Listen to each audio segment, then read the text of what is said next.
Students, कैसे हो आप सभी। आई होप आप जबरदस्त तैयारी कर रहे होंगे, क्योंकि जुनून चाहिए लक्ष्य को पाने के लिए, वरना सपने तो हर कोई देखता है दूसरों को बताने के लिए।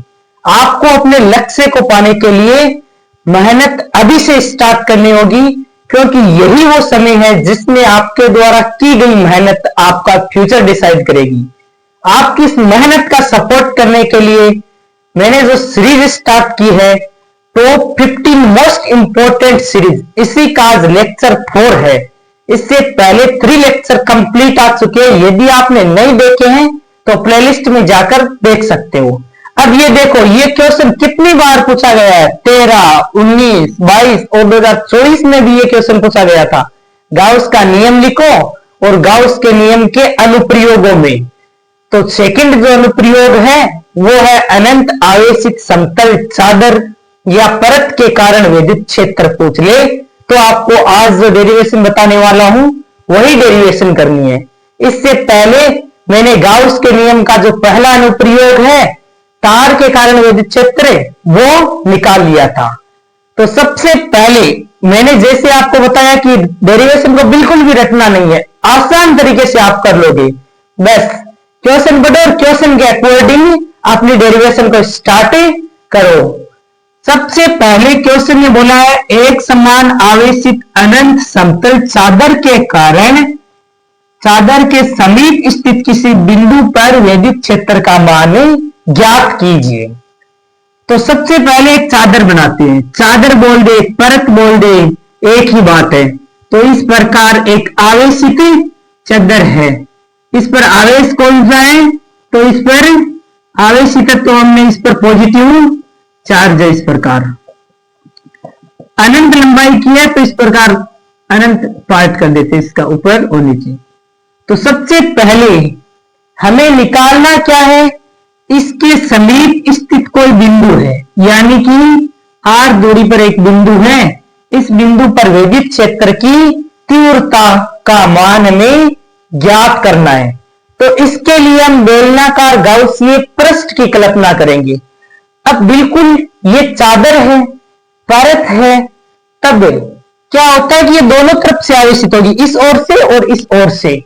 इसीलिए जब बेलनाकार गाउसीय पृष्ठ की कल्पना करोगे तो बेलन दोनों ओर बनाना है, यानी कि इस तरफ और इस तरफ, दोनों तरफ आपको बेलन बनाना है। ये r दूरी पर पीछे की ओर भी बेलन बनाना है। इससे संबंधित फ्लक्स का मान हम निकालेंगे। तो फ्लक्स का मान कैसे निकालोगे, इसके 3 पार्ट देखो। एक ये वाला भाग ए मान लो, एक ये वाला पार्ट बी और एक इसका वक्र पृष्ठ। तो सबसे पहले इसका क्षेत्रफल सदिश क्या होगा, इसका एक छोटा सा पार्ट लेते हो dA1, जो इस दिशा में है। क्षेत्रफल सदिश होता है किसी सतह के लंबवत सदिश। तो dA1 इस दिशा में है। इसके कारण क्षेत्रफल सदिश किस ओर होगा, तो इसके कारण क्षेत्रफल सदिश इस ओर हो जाएगा, dA2। छोटा सा पार्ट लेंगे और उसके बाद इसका समाकलन करेंगे तो पूरा पृष्ठ आ जाएगा। 2 भाग ले लिए, एक और कौन सा रह गया, इस बेलन का वक्र पृष्ठ। तो एक छोटा सा पार्ट dA यहां पर ले लो, dA3। इन तीनों के कारण फ्लक्स निकालकर और फ्लक्स को ऐड कर लेना। ऐड करने के बाद हमें नेट फ्लक्स प्राप्त हो जाएगा। तो सबसे पहले हम थ्योरी लिखते हैं। थ्योरी किस प्रकार लिखेंगे, तो थ्योरी जैसे क्वेश्चन में दे रखी है, जैसा हमने डायग्राम बनाया है उसी को देखकर थ्योरी लिख लेंगे। अब देखो, ये परत है तो इसका पृष्ठीय आवेश घनत्व होगा ना, तो पृष्ठीय आवेश घनत्व क्या है, इसका सिग्मा। हमने पिछले डेरिवेशन में अनंत लंबाई का तार लिया था। तार के लिए रेखीय आवेश घनत्व होता है, यह पृष्ठीय आवेश घनत्व होगा इसे चादर के लिए। तो सबसे पहले थ्योरी लिखते हैं, चित्रानुसार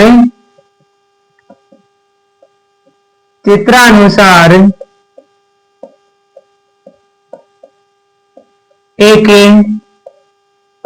अनंत एक समान आवेशित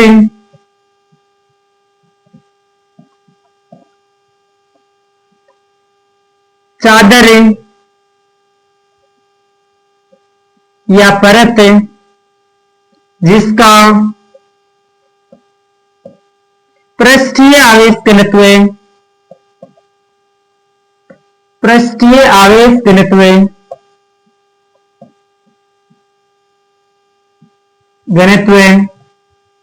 सिग्मा है के कारण r दूरी पर स्थित बिंदु पर विद्युत क्षेत्र का मान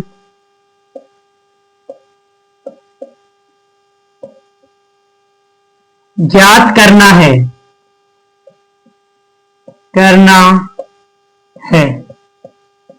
इसके लिए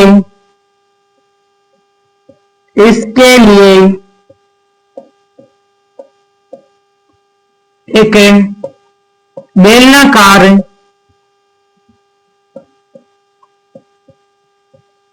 गाउसीय पृष्ठ की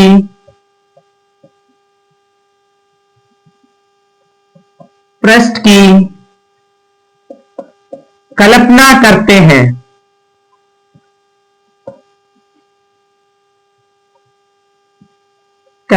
करते हैं। इससे संबंधित फ्लक्स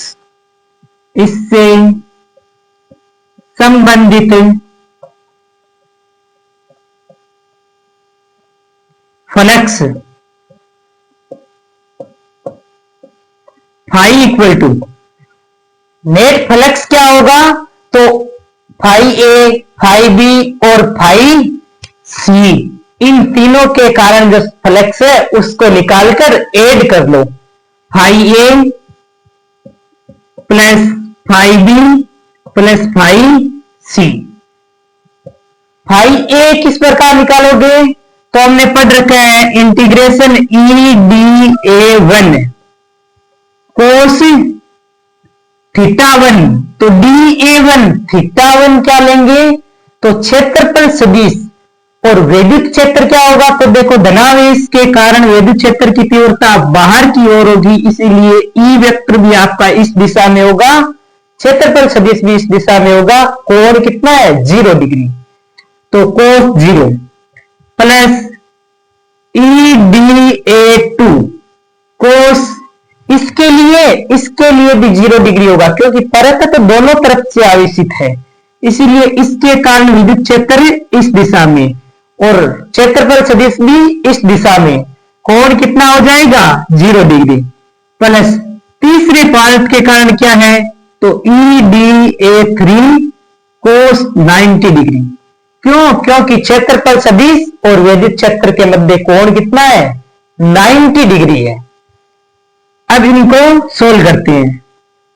फाई इक्वल टू क्या हो जाएगा, कोस 0 का मान होता है 1, कोस 0 का मान 1, कोस 90 का मान 0, तो ये हो जाएगा E D A one plus E D A two. अब आपको पता हो तो हमने पढ़ रखा है कि जो बेलन है इसका इस वाली पार्ट का जितना क्षेत्रफल होगा उतना ही तो इस वाले पार्ट का क्षेत्रफल होगा, यानी कि आप ई डी ए वन बराबर ई डी ए टू के बराबर ई ए लिख सकते हो। ई ए कहने का मतलब है कि जो ये वाला पार्ट का क्षेत्रफल है इसका क्षेत्रफल और इसका क्षेत्रफल बराबर होगा, ये और ये बिल्कुल बराबर होगा, तो फाई इक्वल टू आप क्या लिख सकते हो, फाई इक्वल टू लिख सकते हो 2EA। क्यों लिखा, क्योंकि आपको पता है EDA लिखते हो तो DA का समाकलन वैसे भी A होगा। मैं सोल्व करके यहां पर बता देता हूं यदि आपको कंफ्यूजन होती है तो। देखो E कांस्टेंट था बाहर ले लिया और इधर रह गया 1DA, अब DA का समाकलन A, तो ये हो गया EA। ठीक है ना, अब नहीं होगी ना कंफ्यूजन। तो इसे मैं यहां पर मिटा देता हूं और इसको समीकरण 1 दे देते हैं।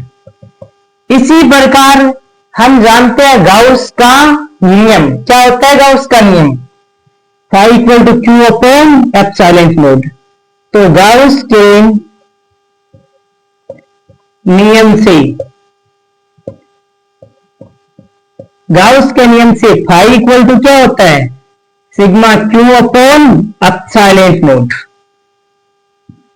अब क्यू का मान हमें रखना है, आवेश का मान रखना है। तो आवेश का मान किस प्रकार रखेंगे, तो आवेश के लिए हमने पढ़ रखा है, क्या पढ़ रखा है, यहां पर कौन सा है पार्ट, पृष्ठीय आवेश घनत्व है। परत के लिए पृष्ठीय आवेश घनत्व है। तो पृष्ठीय आवेश घनत्व सिग्मा इक्वल टू क्या हो जाएगा, एकांक क्षेत्रफल पर आवेश की मात्रा होती है, पृष्ठीय आवेश घनत्व है। तो सिग्मा क्यू इक्वल टू क्या लिख सकते हो, सिग्मा ए। तो आपको क्यू के स्थान पर सिग्मा ए लिखना है। ये जो है ना क्यू, इसके स्थान पर रख देना है सिग्मा ए। तो फाई इक्वल टू क्या हो जाएगा, sigma A upon epsilon node. इसे दे दो समीकरण 2। अब बस समीकरण 1 में भी फाई का मान है, समीकरण 2 में भी फाई का मान है, दोनों की तुलना कर लेते हैं। दोनों की तुलना करते हैं तो क्या आ जाएगा, 2EA equal to sigma A upon epsilon naught. A से ए कैंसिल हो जाएगा, 2 का भाग लगाओगे तो E इक्वल टू आ जाएगा sigma upon 2 epsilon node. E का मान कितना आ जाएगा, सिग्मा अपॉन 2 एप्सिलॉन नोड। और यही होता है चादर के कारण r दूरी पर विद्युत क्षेत्र E equal to sigma upon 2 epsilon naught. सदिश रूप भी आप इसका लिख सकते हो। इसका हम सदिश रूप लिखना चाहे तो क्या होगा, इसका सदिश रूप, सदिश रूप। तो सदिश रूप के लिए E वेक्टर इक्वल टू क्या हो जाएगा, सिग्मा अपॉन 2 एप्सिलॉन नोड, साथ में r कैप लगा दो, ये इसका सदिश रूप हो जाएगा। यदि E और R के मध्य वक्र पूछे तो हम वक्र भी बना लेते हैं यहां पर, E व R के मध्य वक्र। अब आपको पता है जो हमारा मुख्य फॉर्मूला है इसमें R आ ही नहीं रहा है, E equal to sigma upon 2 epsilon naught आ रहा है, यानी कि E R पर निर्भर नहीं कर रहा है। E का मान बिल्कुल एक कांस्टेंट मान आ रहा है, E equal to sigma upon 2 epsilon naught. तो ये R पर निर्भर नहीं कर रहा है, कांस्टेंट वैल्यू है, तो बिल्कुल इसका ग्राफ इस प्रकार बन जाएगा। अब देखिए एक बार में शॉर्ट में फिर से इस कंप्लीट डेरिवेशन को समझा देता हूं।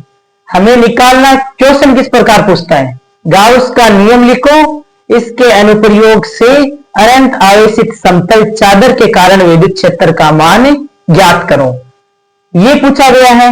इसका दूसरा अनुप्रयोग पूछेगा तो मान लो आपको चालक तार के कारण विद्युत क्षेत्र का मान पूछ लेगा, तो तीनों ही इसके अनुप्रयोग है इंपॉर्टेंट होते हैं। तो इसमें आपको चादर के कारण विद्युत क्षेत्र का मान पूछा था, तो चादर बना ली और इसका पृष्ठीय आवेश घनत्व क्या है, इसका पृष्ठीय आवेश घनत्व सिग्मा है। अब फ्लक्स का मान निकालेंगे। सबसे पहले तो फ्लक्स का मान निकालने के लिए हमने एक बेलनाकार गाउस के पृष्ठ की कल्पना की है और इसके जो 3 पार्ट हो गए, देखो एक तो आगे वाला, एक ही पीछे वाला, एक इसका वक्र पृष्ठ, तीनों के कारण फाई ए, फाई बी और फाई सी से तीनों का फ्लक्स निकाला और ऐड कर दिया, जिससे नेट फ्लक्स आ गया। अब जो नेट फ्लक्स आपका आया है 2E A, कोण कैसे 0 हुआ, तो क्षेत्रफल सदिश विद्युत क्षेत्र एक ही दिशा में, तो ये भी 0, ये भी 0 और एक 90 डिग्री, तो आपका फाई का मान 2EA आ गया।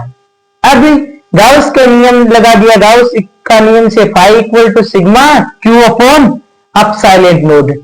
क्यू का मान निकालने के लिए हमने पृष्ठीय आवेश घनत्व सिग्मा इक्वल टू हमने पढ़ रखा है एकांक क्षेत्रफल पर जो आवेश होता है वो पृष्ठ आवेश घनत्व होता है, तो आवेश का मान निकालकर इसके स्थान पर रख दिया, समीकरण 2 दे दिया।